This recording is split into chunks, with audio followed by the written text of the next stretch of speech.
Hey guys, and welcome back to episode 4 of Hare and Tortoise. You're joined by myself again and Lee. And yeah, we're just going to follow on from last week. We spoke a little bit about cooldowns, quite a lot actually in depth about cooldowns, why you should do them, what it might involve. We spoke why we do them, what we do. So yeah, we thought we'd just follow on from that and address kind of some of the kind of common, not setbacks, what's the word I'm looking for? Barriers to cooldowns that people had. We both asked. Well, I asked on Instagram about cooldowns. So I'll just start with one of them. Well, they're all kind of linked in a way. You got time, CBA, and laziness. They're all the same kind of theme. Three different people there. Or I get bored as well. And yeah, we said it last week. Like, it doesn't have to be long. We were just speaking before. Like, you could finish a run just a little sooner than you might finish it. And it could, you might do a 400-meter walk or something as simple as that. And even if you want to do something a bit more complex than that, it's still not going to take much time at all, really. I'm not sure if you got anything to add on that, Lee. Exactly the same as you, really. It's just, at the end of the day, a cooldown is going to take you about 3 to 5 minutes, which everybody has that 3 to 5 minutes. Obviously, it's not interesting, it's not exciting. But if we're talking about recovery, injury prevention, which then ultimately leads to better performance, then that 3 to 5 minutes is worth it every single time. Definitely, yeah, definitely. You're just going to feel better for the next session. It's not a lot of work. I know, you will have people that overcomplicate it online and they say do a 30-minute cooldown or whatever, but it's not necessarily necessary. You can do, a lot in a short space of time. I know one person said, does chasing around after the kids count as a cooldown? Of course it does, yeah. And yeah, someone said, want a shower, not enough time. But yeah, it's really not. Everyone's got 5 minutes, as you say, don't they? Absolutely. And like I said, the key thing is it's just a reduction in heart rate gradually. And the big thing is focusing on the breathing, because like we talked about, that nervous system readiness, switching from that fight or flight mode to that rest and digest mode. All right, even if you do just go straight and skip the cool down, go straight into a shower or something, focus on your breathing whilst you're in the shower and try and get into as much of a relaxed state as possible. That's better than doing nothing. Yeah, that's the thing. A lot of the things you can do to kind of help you. You can do, for example, watching TV or waiting for the microwave to pop, or just you can do while you're doing other things. So it's really easy. You don't have to think about it much. That's it.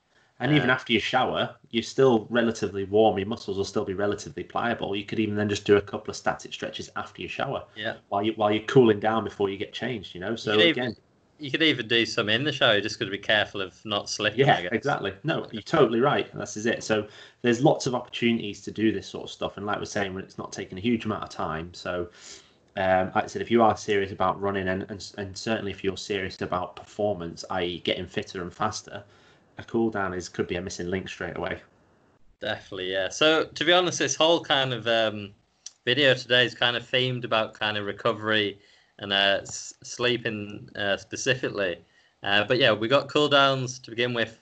But yeah, today I went and tried a floatation pod at a place in Lancaster called Reset, Mind Body Soul UK. Brilliant place.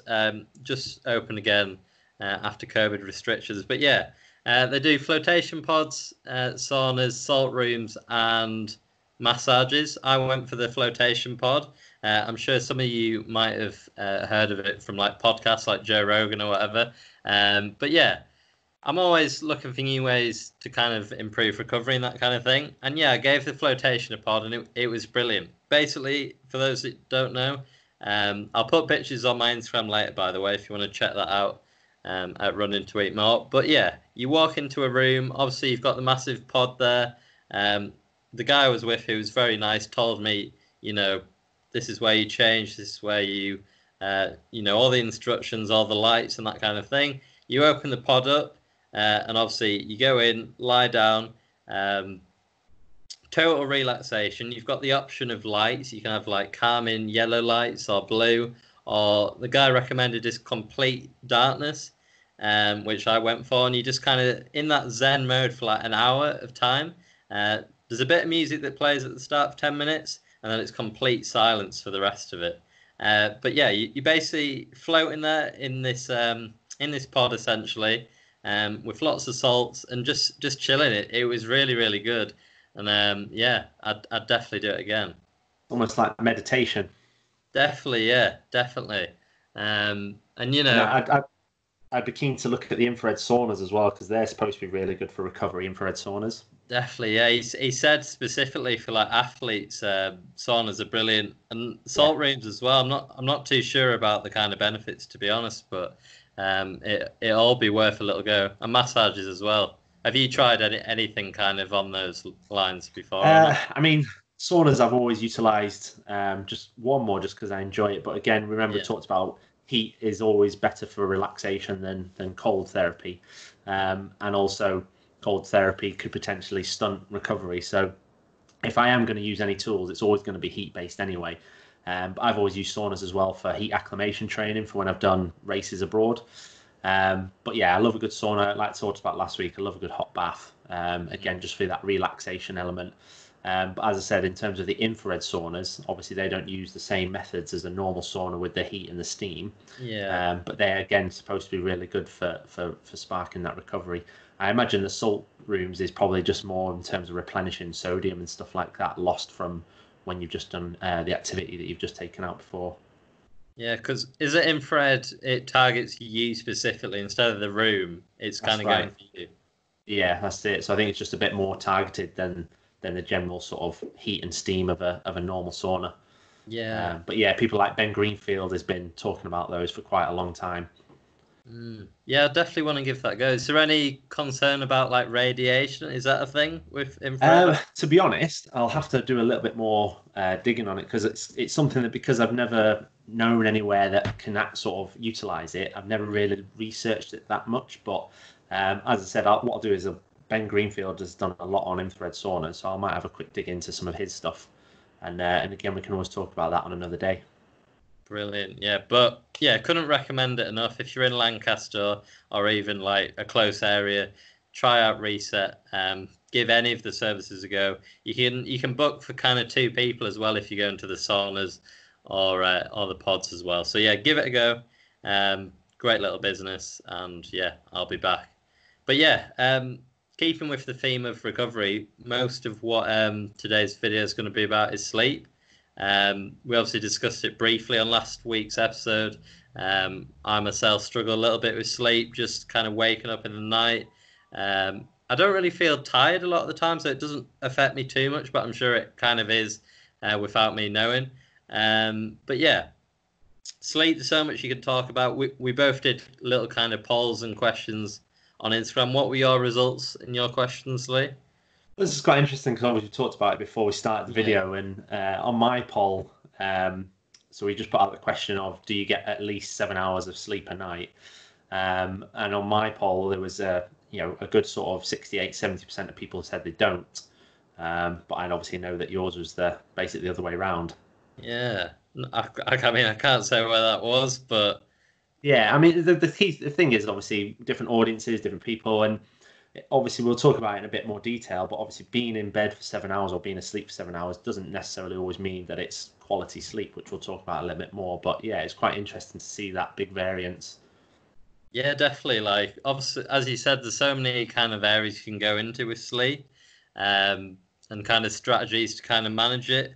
Um, I'm not sure where would you like to go specifically with sleep, first of all? I think first of all, probably just talk about the importance of it, really, and then we Yeah. can start looking at some different strategies and maybe addressing some of the reasons why people don't get the 7 or 8 hours sleep a night that they should be aiming for. Um, so I mean, sleep itself, like we just talked about, is probably one of the best recovery tools out there. If you're trying to focus on the latest supplements and obviously, the recovery things that we're talking about just then with the floatation pods and all that sort of stuff, obviously these are all great tools. But if you're not getting at least 7 to 8 hours of quality sleep a night, you're missing out one of the easiest ways to gain that element of recovery. So during sleep, it's a completely anabolic window, which anabolic essentially means recovery. So Mm. that's where we repair tissues, we release proteins, we obviously allow the brain to synthesize the new skills that it's learned over the day. So it's good for solidifying things like movements and techniques. And like I said, it's good for nervous system health, longevity. There was a study done on, it's quite a well-known study done on a load of university students where they basically make them sleep deprived for a week. So they gave them 4 hours sleep a night for a week. And these were all healthy students that were tested beforehand. And at the end of the week, they were all pre-diabetic. Really? Just from 1 week of not having good sleep. Okay. But then they showed the powers of that, how it can be reversed, because then they went back to a normal week of sleep, and then all of them were going back to sort of normal health, as it were, after they were tested again. So it shows straight away the powers of what sleep can do for the body in terms of health and longevity, as well as performance. So even if you're not trying to be a sort of top level athlete, it's just for general health and longevity and allowing to keep training or enjoying your fitness as you grow older, then sleep is, like I said, it's one of the easiest sort of low-hanging fruits that we can utilize for performance and health. Yeah, definitely. Interesting to hear that about the kind of student test. Obviously, it's not great hearing that myself. I was a student not getting much sleep, but luckily, as you said, hopefully it could be reversed. But yeah, it's just something a lot of people struggle with for whatever reason. I struggle with it myself, as I've said. But yeah, there are certain things you can do to kind of help the sleep process, which we'll discuss. So the sleep is broken down into 2 different cycles, and it's good to understand these cycles to then understand the importance of quality sleep as well as how long you're actually in bed for. So sleep's broken into what's called orthodox sleep, and then also REM sleep, or rapid eye movement. So in the orthodox, you have basically 3 stages, and they're all non-rapid eye movement stages. So you have 1, 2, and 3. Essentially, we'll just simplify it. All it is over those 3 stages, that's just you getting into a deeper and deeper sleep. Okay. And they all vary between sort of 20 and 30 minutes long. After those 3 stages, you then move on to the REM sleep.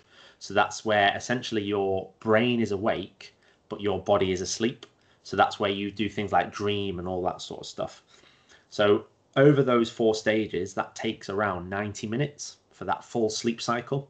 Yeah. And basically, you want that whole cycle to finish before you wake up. Does that make sense? Yeah, I've seen apps that have like given you, 5 cycles and then your alarms. Exactly, yeah, that's it. So then the goal is to get at least 3 or 4 full sleep cycles, including that REM sleep. And the more cycles you go, the more that REM sleep becomes deeper and deeper in terms of that body relaxing and turning off. And obviously, like I said there, you want complete cycles. So if you wake up mid-cycle, that's why you feel groggy and all that sort of stuff. Even if you've been in bed for 8 hours, if you're mid-cycle as you've set your alarm and it snaps you out of, especially that REM sleep, that's why you'll actually feel groggy and tired, even though you've been like, I've been in bed for 8 hours, how am I feeling tired? So that's straight away a strategy that you could look at if you are getting good amount of time in bed, but you're still always feeling like you've got a bit of brain fog, or you feel like you're absolutely knackered when you first wake up, is looking at timing when you go to sleep and when you wake up so that you finish on a full cycle. And like you said there's loads of apps out there that can do that for you. Yeah, it's tricky though, isn't it? Because I've used an app like 4 or 5 years ago for this exact thing. But yeah, I'll set the, alarm that I need. But I'm not someone that can just lie in bed and I'll just drift off straight away. Sometimes I'm there for like half an hour just waiting to fall asleep, or even sometimes I just can't get to sleep at all. So it's easier said than done. Absolutely. And a lot of the strategies that we're going to go through today, some of them aren't always practical for everybody.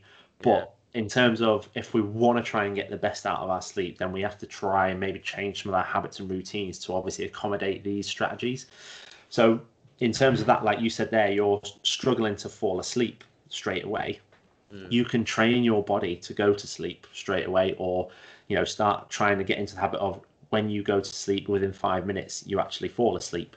And that's just by creating a routine. So your body obviously has what's called the circadian rhythm, which is your internal clock, and it's based on light and dark. So straight away you can really help the body understand, all right, it's time to go to sleep, by creating the right environment before you go to bed. So one easy way to do is create a routine of going to bed the same time every day, and having a little pre-bed routine, which starts gearing the brain up to know, right, it's bedtime, we're going to start winding down, and we're going to start hitting into that snooze. So like I said, the routine is probably one of the easiest ways that you can do. Again, I know it's easier said than done because everybody has different things going on in life that, you know, we typically during the week will go to bed maybe a bit early and get up early, and then the weekend we like to go to bed late and then sleep in. But again, if you are really struggling with sleep and you are having adverse effects on performance, health, or even fat loss, then I'd say that straight away you look at a pre-bedtime routine.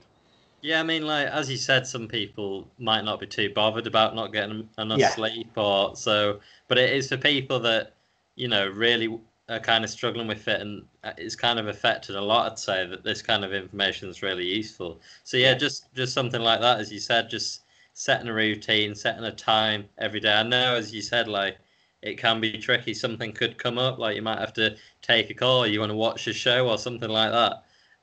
But yeah, even if I'm guessing if you just do it, 5 or 6 days a week, even fairly regularly, it must that's help a it. bit. Well, exactly. The 80-20 rule, you know, doesn't just apply to nutrition or, you know, obviously it's quite a famous running book as well. It can apply to things like that. If you're doing something 80% of the time, then it is going to obviously stick a little bit more than if you're doing it, you know, 20% of the time.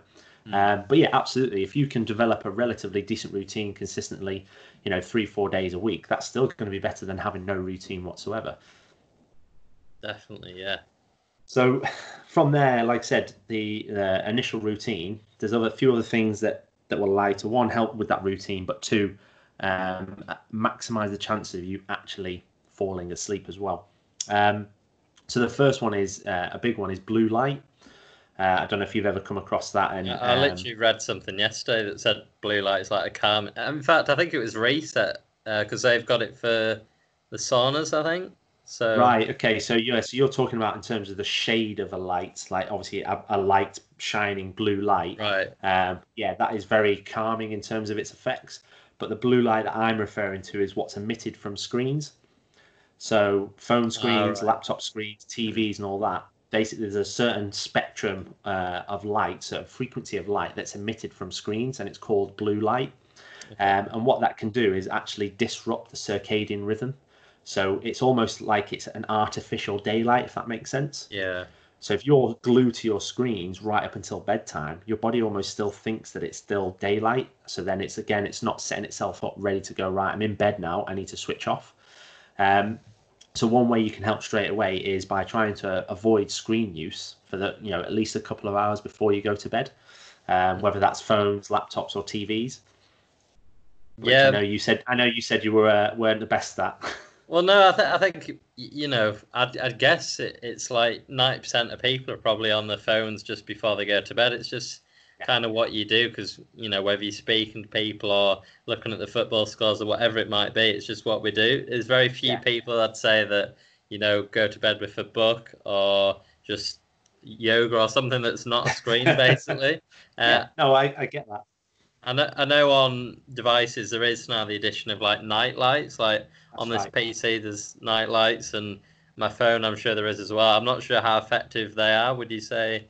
I mean, it's definitely better than having it not activated. And like you said, most modern phones now have that night mode, which Mm, does then dim the blue light emission. But also, you can get a free app called f.lux, so f.lux, okay. especially for things like PCs and stuff. So you can install that on your PC, and it automatically changes the blue light emission as the evening gets on. So if you are, like I said, a working from home type person, you're always on your laptop and stuff, that app will work in the background without you having to worry about it. So I've used it on my laptop for quite a long time. So it just reduces that blue light emission as it gets darker and later in the day. Right. Yeah. I know this PC like changed it like completely at one point in the day, but to have Yeah. a kind of gradual release would probably be better. I guess you wouldn't notice it as much. Yeah, that's it. It is very subtle in terms of the changes, but I definitely found that helped as well. But yeah, so blue light, like I said, we're talking about solutions here that are the best, the gold standard of practice. I understand, like I said, it's not always practical, but it could just be that you start simple. You go 1 or 2 days a week, and you go, right, do you know what? I'm going to cut out screen time a couple of days a week, and then do a bit of reading or something instead, and just try and build that habit over time. And it may be just a couple of days a week you do that and stick with that, and that's enough for you. And then the rest of the time you are still on your phone or whatever before bed. But again, if we're really struggling with sleep and it's adversely affecting our life or training, then we need to change something. That's just a simple fact. All right, it might not be practical in the beginning, but you then obviously need to change your habits and routines to allow this to, to take hold. Is that what you do yourself? And do you try and stay away from screens before you go to bed, or? I don't look at my phone at all pretty much for an hour or two before bed. Right. Okay. Uh, What What about like because TV? Anything like? TV, but again, on the TVs, you've got the night mode. But even then, I'll usually watch something that I'm not even concentrating on because it's usually just me and my partner will be sat on the sofa. It'll be more that I'll just be talking with her for the evening rather than actually watching anything. So I'm not like glued to a screen or glued to the TV or anything like that. And I definitely feel that helps. And then even just developing the routine of taking your time to go to bed, brushing your teeth before bed and all that stuff. Again, having that regular routine really helps. And for us as well, just because of, again, it works well for us just because of the way our jobs are and stuff, that we do go to bed pretty much the same night during the week. Sorry, the same time each night during the week. So obviously we've developed that bit of routine. So 9 times out of 10, I hit the pillow and I'm gone straight away. Sounds like I should get a girlfriend then. Just someone to distract me from the TV. But yeah, so like I said, it's for me. I've always been a big believer in that. Anyway, I've not utilised my because it's not even if we forget about the blue light, it's not even that. It's the fact that again you're concentrating on something. You're really keeping your brain overactive when really we should be trying to wind it down. We should be trying to create less stimulus for the brain so that it starts then relaxing and switching off over time. So then when you hit bed, you're like, oh, I feel a bit drowsy now. I'm ready for it. I'm ready to go to sleep. Yeah. You see, that rarely happens for whatever reason. I'll rarely kind of, even if it's 11 or midnight or even 1, like I'll rarely hit the pillow and like, oh, can't wait to sleep. I don't know why. Like I'm obviously doing a lot of exercise, running and all that kind of stuff. And maybe it is the screens. Maybe I'm on it too much. But experiment, have a try. I know it's tough, but maybe try for a week of not having any screen time, an hour before bed. What would I do? Read a book. Oh no, I'm not reading a book. No way. Just chill out. Do some meditation or something like that. Yeah. I know it sounds a bit funky, but give it a try and see what happens. No, I get that. Like I said, it might not be practical long term, but especially us as kind of trying to give guidance and advice to people, it's always worth trying different solutions and just see what works. And again, we can give feedback to people, so it'd be really interesting for you to give that a bash and see if that does change how you fall asleep. Definitely, and if it does make any difference to your training, because I know you were saying it doesn't really adversely affect it. It obviously doesn't because you're performing very well at the moment. But even things like injury recovery or minimizing risk of injury, because you think during sleep, you're repairing muscles, tendons, ligaments, all that sort of stuff as well. You may be just missing out on some of that sort of recovery element without even realizing it. Definitely, yeah. Like just because things are going well doesn't necessarily mean they couldn't get better. Exactly. I mean, look at Team Sky and all that sort of stuff when they focused on trying to get the extra 1% out of everyone. Little things like giving them their own pillows that from home and stuff when they went to hotels to make sure they slept well. Top coaches and all that stuff really put a high value on good quality sleep for their athletes. Yeah, definitely. I know athletes more and more are kind of focused on the recovery aspect of things. Like Eddie Hall, he was former world's strongest man. He's now training for a boxing fight. I'm not sure you've seen that with. I have, yeah, with Big Four.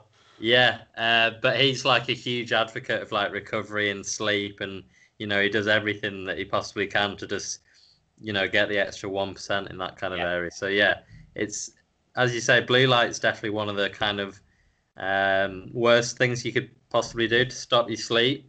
Yeah, definitely. What would you say is kind of up there or next in that regard? So next is, again, I don't know about, because you don't drink coffee, do you? Nope. No, neither do I. But the next one I'd say is caffeine. So caffeine has, especially coffee, has a very long half-life, what we call. So what that means is how long it takes to even just have half the dose remaining in your body. Okay. So it can actually be affecting your body, and that caffeine which is a stimulant, can obviously be affecting your circadian rhythm for up to 8 hours after you've consumed it. So again, the advice is that you shouldn't be drinking any sort of caffeine within sort of 5 to 8 hours of your bedtime. And obviously for those that especially work a typical 9 to 5 where they're living on coffee to keep them going, they could be having a cup of coffee at 5 o'clock. And then they're in bed by sort of 10, 11, 12, potentially that caffeine's still in their body and can affect their ability to fall asleep and stay asleep in terms of that quality. Yeah, definitely. Like I don't have tea or coffee, as I said, but I do have like energy gels with Yeah, caffeine in, or a Red Bull, for example, every yeah. now and then. So, it all does the same thing. Absolutely. Yes. So again, it's just being more aware of. Again, it's not always practical, especially if you're doing races or hard training sessions later on in the day where you might need that little stimulus to obviously help. Almost like a pre-workout. Yeah. But again, where possible, you should try and keep the caffeine. So I like to drink tea, but I always like to drink it in the morning and just try and avoid then doing it later in the day, because I've definitely seen how it does impact if I have it sort of a late evening cup of tea at like 5-6 o'clock. I definitely see the difference in terms of my ability to be ready to fall asleep. Yeah, definitely. Does chocolate have caffeine in? Have I Chocolate, imagined? Yeah. no, Uh, just lots of sugar. yeah, lots of sugar. Yeah. Tasty though. Oh Tasty. yeah, yeah, yeah, absolutely. Talking to the converted here. I love a good chocolate bar. What's your favourite? Oh. When it comes to food, I like pretty much everything, so it's hard. It's hard for me to pick one thing, but one chocolate. I mean, Galaxy's great. It's a simple one, but Yeah, I'll eat anything. Like, I'm a, what's I'm a, yours? I'm a whisper man. Whisper. Are they Yeah. the like bubble ones? And almost the Aero's like the proper bubble ones, but Whispers are like little bubbles, kind of like it's Yeah. almost like just a solid block of chocolate, but they're absolutely amazing. Yeah. No, they're good. They're very good. Yeah. I like white chocolate as well, to be fair, Yeah. but um, But yeah, so like I said, caffeine definitely, and then sort of staying on the theme with liquids. So this could be a one for yourself, and again, I notice it all the time. Is trying to avoid drinking any form of liquids at least an hour before you go to bed. okay. So, because again, if you find you're getting up regularly in the night to go for a wee, then that's usually because again you've just consumed liquids a bit too close to bedtime. And again, especially for those that train in the evening, they might train, come home, have dinner, and have some water and stuff because they need it after they've trained, and then go to bed. So it's not always practical, but again, where possible, all right, even if you can, 1 to 2 hours before bed, no water or anything like that, just to minimise the chance of you having then to wake up in the night to go to the loo. Yeah, the thing I'd say on that is some people recommend like through the night if you're waking up having little sips to keep yourself hydrated. I guess it's only little sips, but yeah, I take your point. Obviously, you know, unless you want to wet the bed, if you wake up and need the toilet, you got to go. So Yeah, well, that's it. yeah, And makes this is sense. the thing. It's if you're awake, then yeah, granted, have a little sip of water, or whatever. Because you're already awake, that doesn't really matter. But it's in terms of before bed to maximize the chance of you not waking up. Because remember that again could potentially wake you up mid-cycle, which Mm. again potentially mess up your whole sleep pattern for the evening. So you might get back to sleep straight away, but again, you've still affected the cycles and the quality of the sleep, which remember is just as important as the duration. So yeah, you want to really do minimize the chance of you waking up midway through your sleep to go to the loo. So And say if obviously, you go on, you sorry, go. if you go to bed, you don't set any alarm or anything, and you just wake up in the morning, like quite a good sleep, like no problems or anything. The chances are that you've woke up at the end of a cycle. Is it kind of random? So again, so most likely you will have woken up at the end of a cycle because especially if you don't have a blackout room, which I'll talk about in a second, then you obviously will see the natural daylight come into the room, and that can then obviously affect the circadian rhythm and go right. It's light. I need to wake up.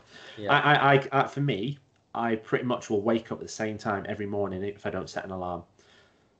What time's So that again, roughly? Like usually about 7. 7. Yeah. Yeah. I So wear that I wear an eye mask to try and keep it as dark as possible, but it always seems to said. fall. So I use one as well, just because I find that I'm very sensitive to the light. So that's what I was going to move on to now, and that's a good point, which we'll talk about. So obviously we've talked about pre-bedtime in terms of trying to maximize the chance of us falling asleep and staying asleep and things like that. But there's certain things that we can do in the room to obviously again help increase the chances that we stay asleep for those 7 to 9 hours. And one of them is sleep in complete darkness. Mm. So again, like we just talked about the circadian rhythm, sensitive to light and dark, and especially during like daylight savings and things where, it's not getting dark until sort of half 10, 11 o'clock and it's getting light super early and things, that can mess up your sleep pattern. It Yeah. certainly does for myself. So if it's getting a light at 4:30, I'll wake up at 4:30 naturally. Yeah. And it's really annoying because I'm like, I don't want to be up at 4:30. Yeah. So that's where then having complete darkness can really help, because if you've set your bedtime routine, you'll feel relatively groggy and ready to sleep anyway, and then having that blackout room will obviously then maximise the chance of you staying asleep as it gets light outside. So whether that's blackout blinds, blackout curtains, things like that, or as simple as you just said there, wearing an eye mask, which is how I do it at the moment. So what I'll do is I'll put the eye mask on. If I know it's going to be light super early, I'll just put it on as I go to bed, so then I don't feel that light affecting me. Or sometimes I do forget, and I'll wake up at like 4, but then I'll stick it straight on, and I'll be back to sleep straight away, and then obviously wake up naturally at like 7. Yeah, so it really affects you then. Like as soon as you've got any light, it wakes you up kind of like. Because Definitely. I know people that won't go to sleep unless they've got a light on in the room or like the main Yeah. light, which is kind of mental when you think about it, because it's kind of the opposite to what we're saying.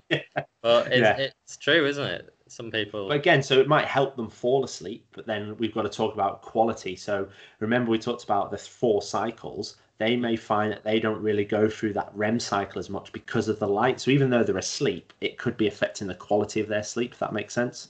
Yeah, definitely, definitely. I know a few people said, in terms of what kind of stops them getting to sleep, a few more Yeah. points. Someone said husband snores. I guess you can put earplugs in.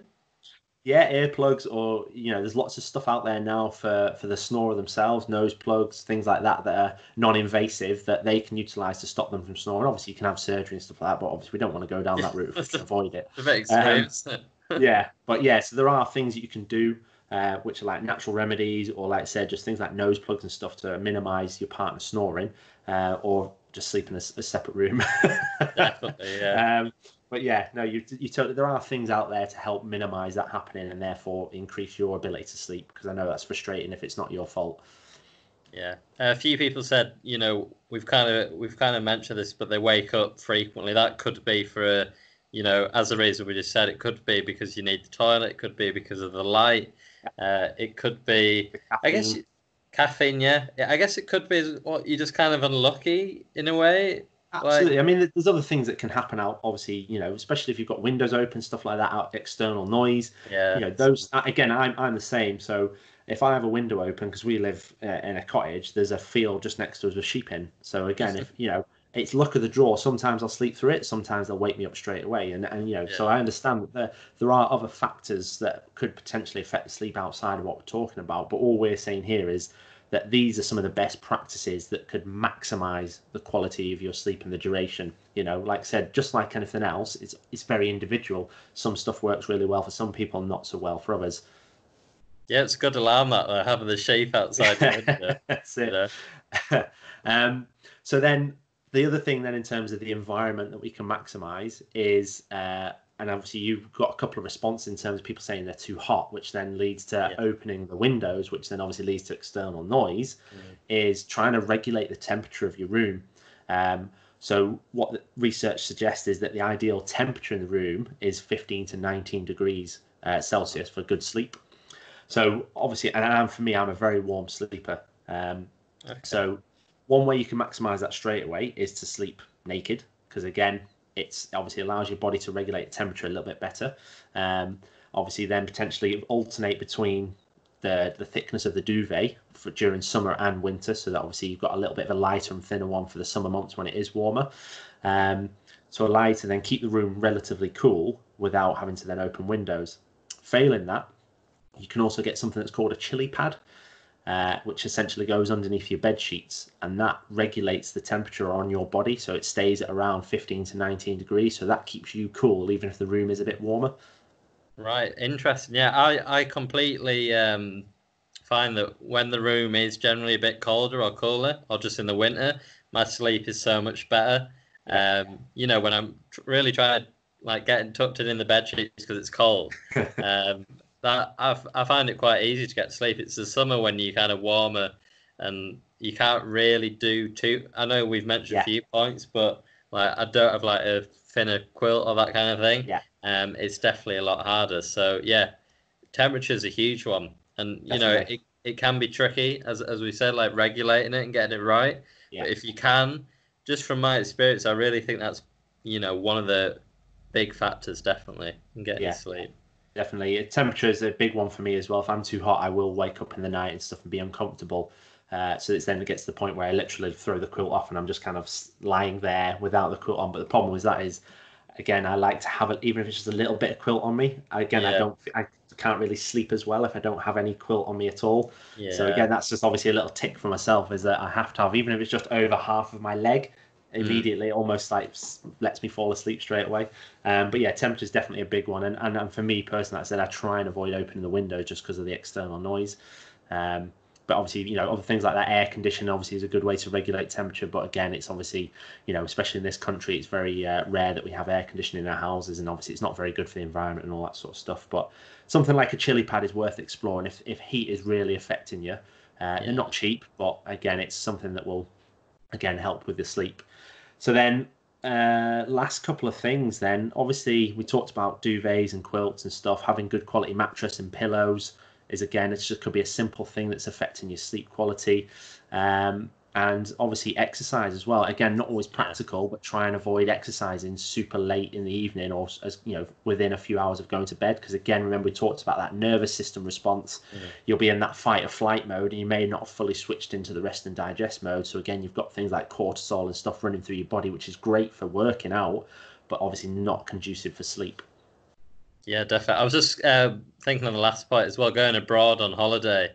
When when I go to Spain, it's so much harder to get to sleep. But Yeah, yeah, moving on to exercise makes complete sense. Obviously, if you exercise in like a couple of hours before, this is just my kind of thoughts and guesses, but your heart rate's going to be higher, elevated, so your body's kind of working more. Usually, you'll eat as well after exercise, so your body's kind of active, digestion, all that yeah, kind of thing.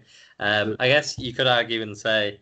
Exercise is still brilliant for sleep if you do it earlier in the day. It obviously tires you out a bit, and for general kind of health and well-being, it's probably going to be quite good. But yeah, in the hours before you sleep, it's probably not the best idea. No. And again, it's not always practical because some people have jobs where, like I said, they'll finish 6, 7 o'clock in the evening, have to then train to get their session in. So you're talking by the time they've gotten home and had their dinner, it's like 9, 10 o'clock. And then they're going, right, I need to go to bed now because I'm back up at 5, 6 o'clock the next morning. I understand that it's not always applicable for everyone, but that's where, we've gone through a lot of different strategies there. It might be that, okay, they have to exercise closer to bedtime, but then so they try and develop a real good routine that's all right, they've done the cool down, they have the food, they start really focusing on relaxing and taking screens away and all that stuff, or reading a book before bed, and that maximizes the chance of them falling asleep straight away. So there's lots of things there that you can utilize, even if it's just one or two of those points, to just maximize the quality and the duration of your sleep.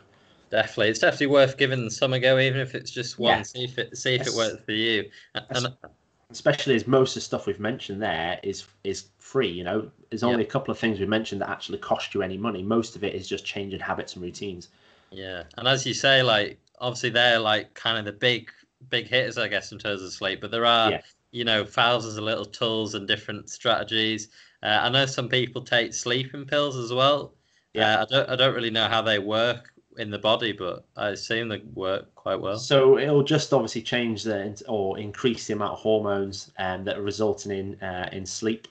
Mm, Again, if you feel like you've tried everything else and that's the only thing that works, then fair enough. But for me personally, I would say, you know, unless you've exhausted all other options, then pills should yeah, definitely be a last resort because then obviously you're masking the reason why you're not falling asleep in the first place. Obviously, you've got mm, like a medical condition or insomnia or something. Again, if they help, then that's fair enough. But for most people, I would argue that you should try and avoid using something like that.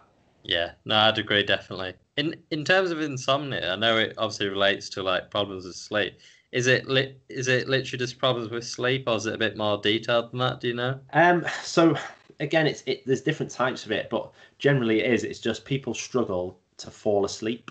Oh, So again, obviously there's certain hormones that are released in the body that encourage the body to sleep, and we have, like I said, that circadian rhythm that is sensitive to light and dark, and that kind of dictates when the brain goes, yep, it's time for sleep and it's time to wake. And essentially that's kind of all a bit messed up and a bit blurred. So their circadian rhythm isn't working as efficient as it should be. And like I said, there's certain hormones that are responsible for falling asleep just aren't doing their job. And that's what can cause. But some of it could be literally just a mental element. So, their brains are already always racing, they're stressed out, things like that. That can create a lack of being able to fall asleep, which could be termed as a sort of type of insomnia. Yeah, definitely. I'm going to ask on Instagram if anyone's got any tips for their sleep. Is there anything they do that's maybe different to usual that Definitely. helps them out with their sleep? And it'd be good also to get maybe a sleep expert, like a sleep scientist or something, as well. Maybe feature on one of our channels anyway, and just Definitely. speak a bit more because I'm sure they'll know loads. But yeah, we've covered quite a lot there, I'd say. Yeah, definitely. Like I said, lots of strategies. The importance of it in the first place, like I said, if you're struggling and you feel groggy all the time, or you get that brain fog where you struggle to concentrate and stuff like that, as I said, sleep is one of the easiest things to address to begin with. 100%, and that goes for obviously just normal people, but also like athletes in particular who Yeah, need that recovery, need the muscle repair, need the kind of mental recovery as well. definitely, It's so important. definitely. So yeah, I think we'll kind of stop it there. Going forward to next week, any topics in mind going forward? Oh, I don't know. To be honest, I think we'll have to have a bit of a chat. Yeah, let's have a Like I think. said, we'll put some stuff out about people's sleep habits and routines, and any strategies that people have used themselves. They found really works for them that maybe we haven't mentioned. That'd be really good, and we could start next session with that. Brilliant. But yeah, I think we could always put it out to people if there's anything they want us to talk about in particular. But no, I think we'll I, have to have a bit of a think. I was thinking quite a good thing would be to talk about some of the like relevant topics in like running. For example, yesterday the new regulations came out for like road running returning, Right? in terms of like spacing and waves and that kind of thing. And there was a bit of controversy with a few things as well, which we could mention as well. Good. Yeah. But yeah, just relevant kind of topics, and maybe we can go for different kind of products as well. That kind of thing. Perfect. Sounds good. Yeah, brilliant. But yeah, we'll end it there. Thanks again to everyone that's watched. Thanks again, Lee, for joining me. As always, leave any comments down below. Make sure you DM us on Instagram or Facebook. If you've got any questions, we're more than happy to answer them. And yeah, if you've got any topics you'd like to see in the future as well, fire away. Like we're very open to what we talk about. Um, and yeah, as always, I'll leave Lee's information down in the description. Anything else to add, Lee, before we end? No, no, I think that's you nailed it on the head there, mate. Like I said, we'll come up with some ideas for the next one. Brilliant. Okay, well, thanks again, everyone, for your support, and we'll see you next time.